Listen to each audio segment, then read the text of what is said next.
The neon glow of Oceanside Boulevard flickered across the black, restless waves of the Pacific, painting Seacrest's wet streets with streaks of electric blue and pink.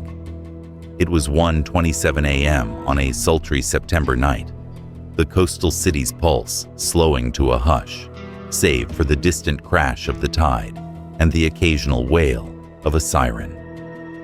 Marcus Carter's battered pickup truck coughed to a stop outside his beachside apartment, its headlights cutting through the humid air.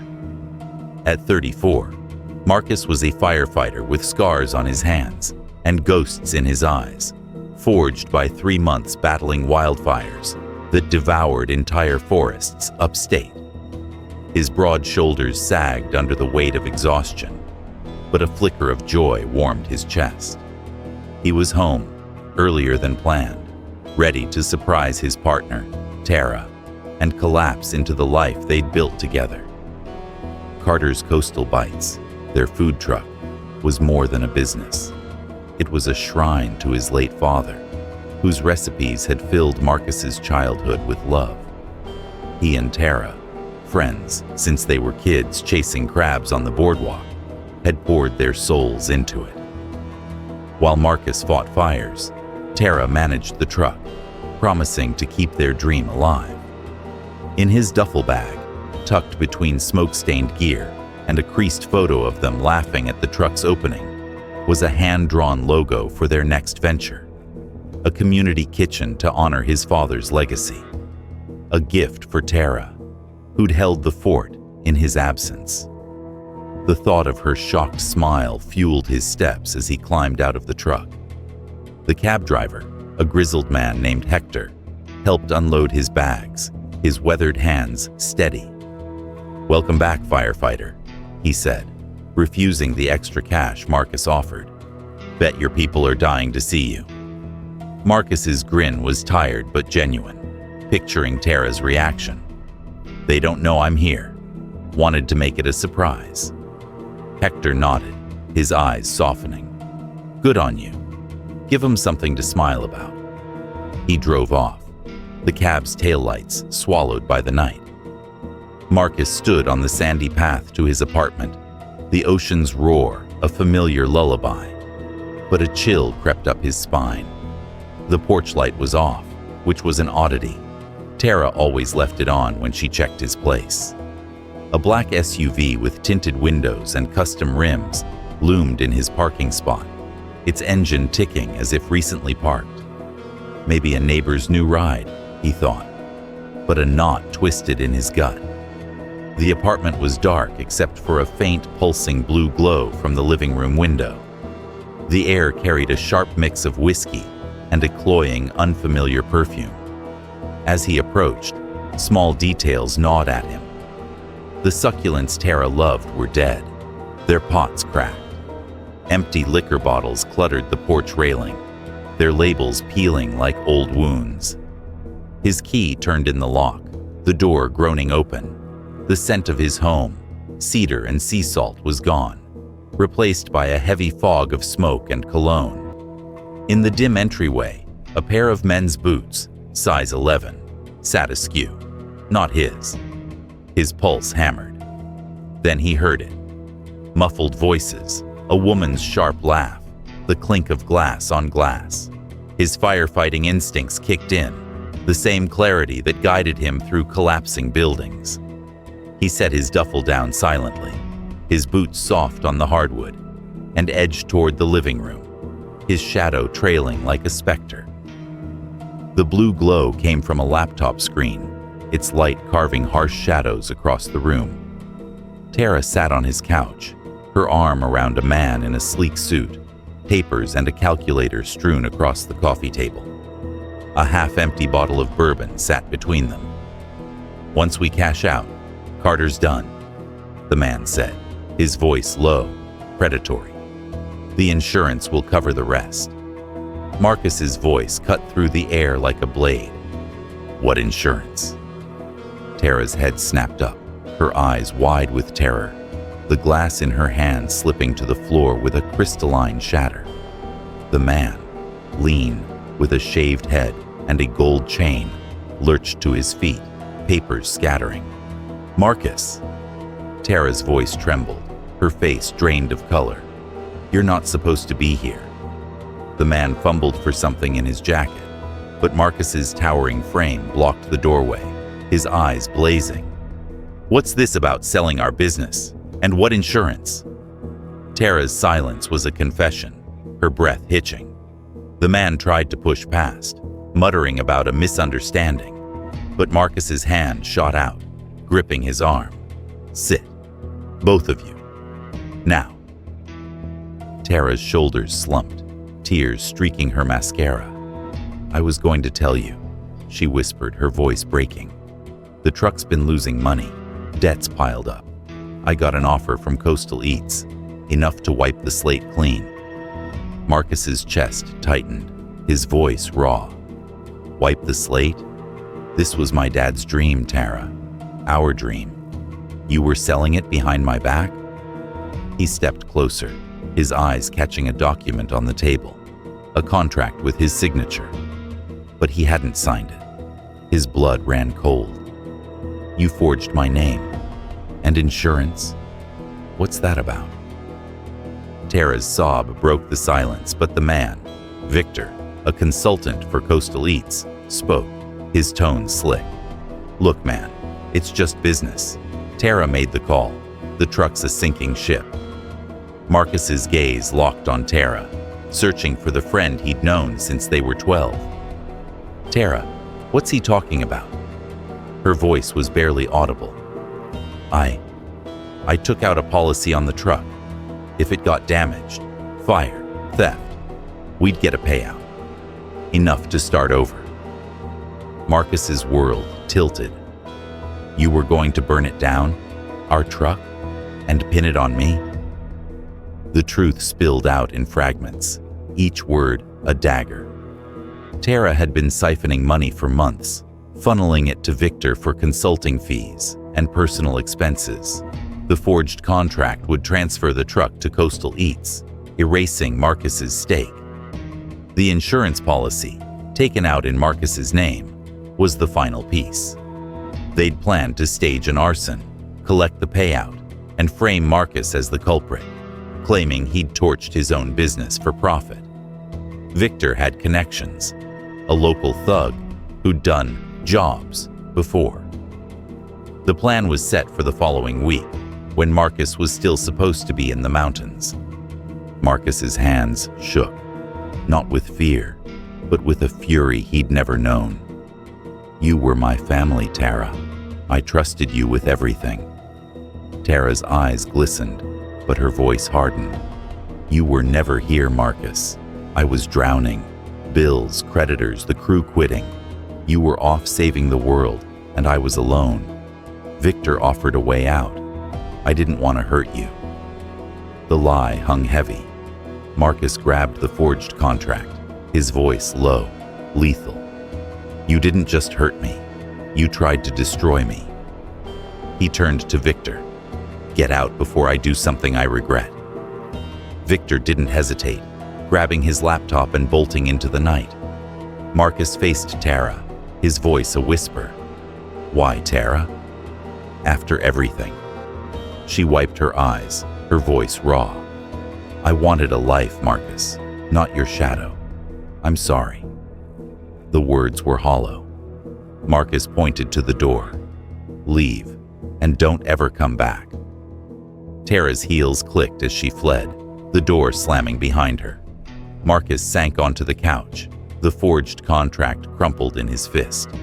The apartment was a tomb, the ocean's roar outside a mocking dirge. The food truck wasn't just a business. It was his father's laughter, their late-night talks, the promise he'd made to keep his memory alive.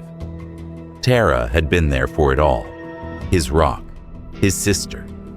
Now, she was a stranger who'd plotted his ruin. He pulled out the photo of them at the truck's opening, their smiles bright, the future endless.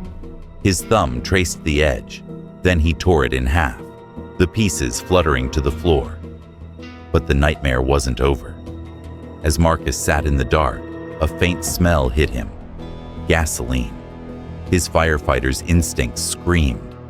He bolted to the kitchen, where a rag soaked in fuel lay near the stove, a lighter discarded beside it. Tara and Victor hadn't waited for next week. They'd planned to burn the apartment tonight, with Marcus inside, to erase their tracks. His heart pounded as he doused the rag in water, his hands shaking. He called 911, his voice steady despite the terror.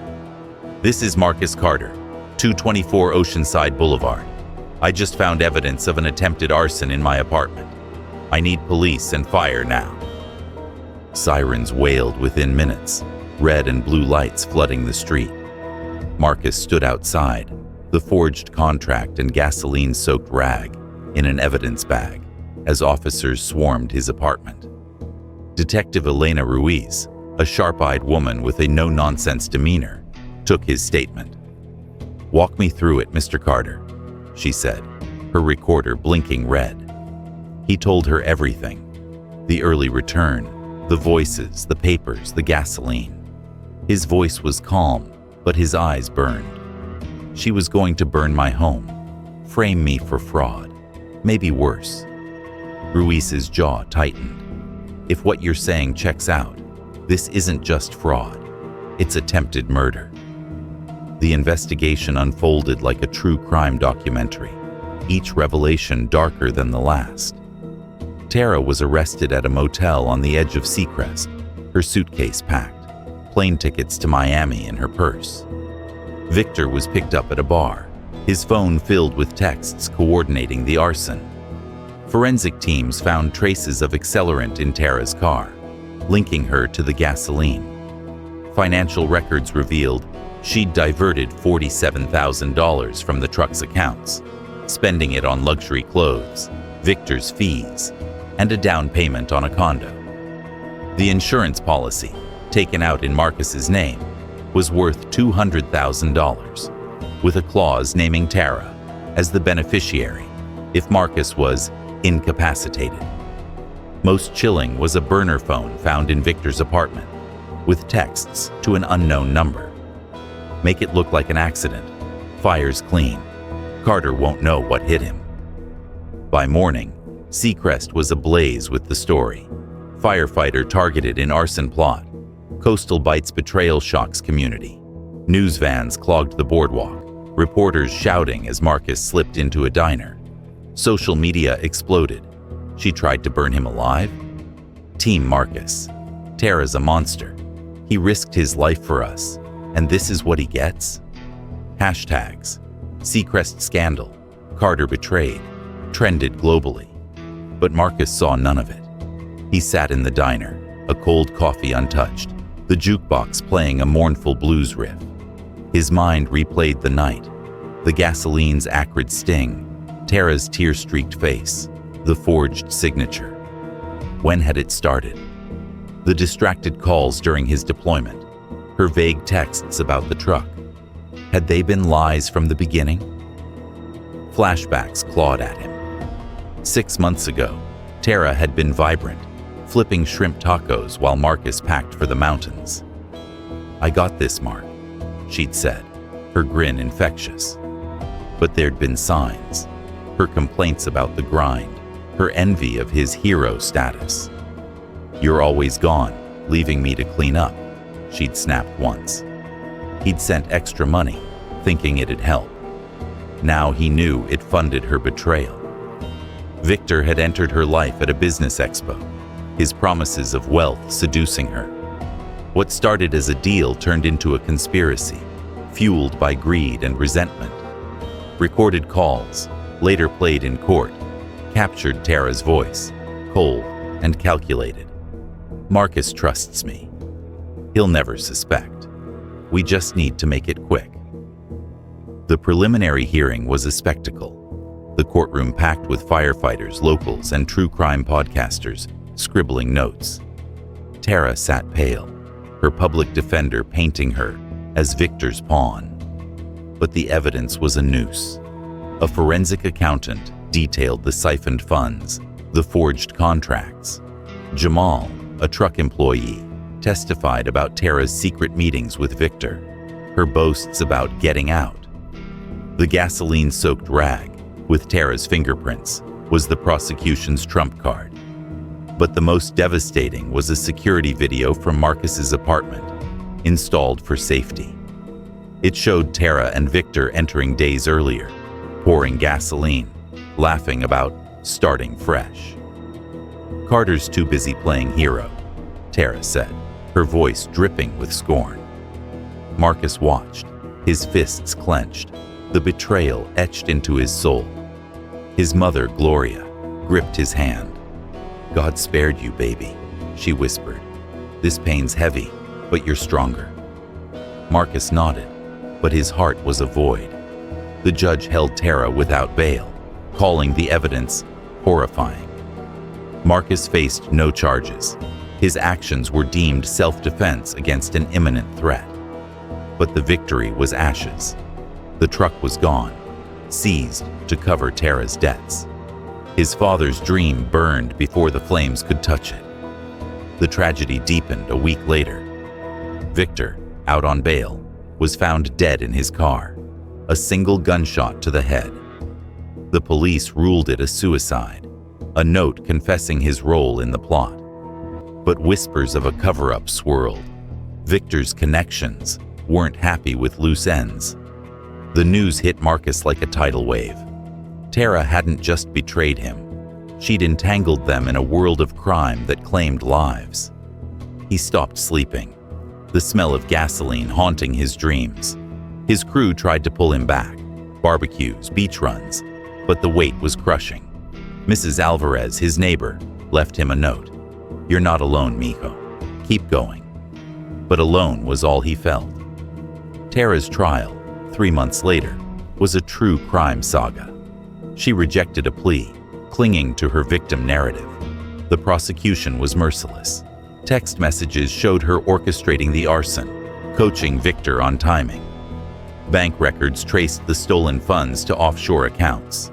Testimony from a hitman, arrested in a separate sting, revealed Tara had inquired about accidents during Marcus's deployment. The jury saw a woman consumed by greed, willing to kill for a payout. The closing argument was a gut punch. While Marcus Carter risked his life saving others, Tara Lawson planned his death. This isn't betrayal, it's cold-blooded conspiracy. The jury deliberated for 2 hours. Guilty on all counts: fraud, forgery, attempted arson, and conspiracy to commit murder. Judge Elena Torres's voice was steel. "Ms. Lawson, you targeted a man who trusted you, who built a legacy with you. Your actions cost lives and shattered a community. 15 years in state prison, no parole for 10. Tara's wail echoed as she was led away, her family fleeing the cameras. Marcus sat motionless, the verdict a hollow echo. Justice didn't erase the loss. Seacrest felt the ripples. Carter's Coastal Bites was gone, its lot a ghost on the boardwalk. Jamal opened Loyalty Eats, dedicating it to Marcus. Marcus took a medical leave from the fire department, his chief urging therapy. He started counseling at a community center, the sessions raw, exposing wounds he hadn't named. Slowly, he spoke at local events, his story a beacon for others. But the tragedy lingered. Victor's death, Tara's fall, the truck's loss. His father's recipes were memories now, their flavor bittersweet. A year later, Marcus sat in a small studio overlooking the ocean, a lease for Carter's second chance, a community kitchen, on his table. His pen hesitated, memories flooding back. Him and Tara at 16, stealing fries on the pier, their first truck shift, sauce on their faces, the promises they'd sworn. His phone buzzed, a text from his counselor. Event at 7. You speaking? He signed the lease, the ink a fragile vow. Outside, Seacrest thrummed. Surfers, tourists, life unending. But in the quiet, the echoes remained. The gasoline's sting, the forged contract, the friend who'd become a killer. Marcus's life was a shattered mosaic. pieced together with trembling hands. The tragedy scarred him, each step forward haunted by loss. But he was learning to carry it, to let it fuel his purpose. At the kitchen's opening, Marcus faced a crowd. Firefighters, neighbors, and survivors. His voice shook, but his heart was full. I've faced fires that took everything, but the worst was lit by my best friend, who tried to burn my life to ash. She took my dream, my trust, and almost my life. But I'm here, not because I'm whole, but because I'm more than her crimes, more than my pain. So are you. The silence was healing, eyes reflecting shared wounds. Marcus's voice cracked. Life goes on, but it's never the same. You can rebuild, forgive, not for them, but for you. Find peace. He stepped down, the applause soft, warm. The weight was lighter, the scars proof he'd survived. As the crowd dispersed, Marcus stood by the ocean, the waves whispering. The kitchen glowed behind him, his father's recipes reborn. The camera, if there, would zoom out, his silhouette against the stars, broken but hopeful. No matter how deep the tragedy, how dark the betrayal, there was a way forward. The light, faint but fierce, could break through. If Marcus's story broke your heart or lit a spark, like, share, and subscribe to my channel. Healing starts with us, turning tragedy into triumph. Thank you for watching. May you find peace in the darkest moments.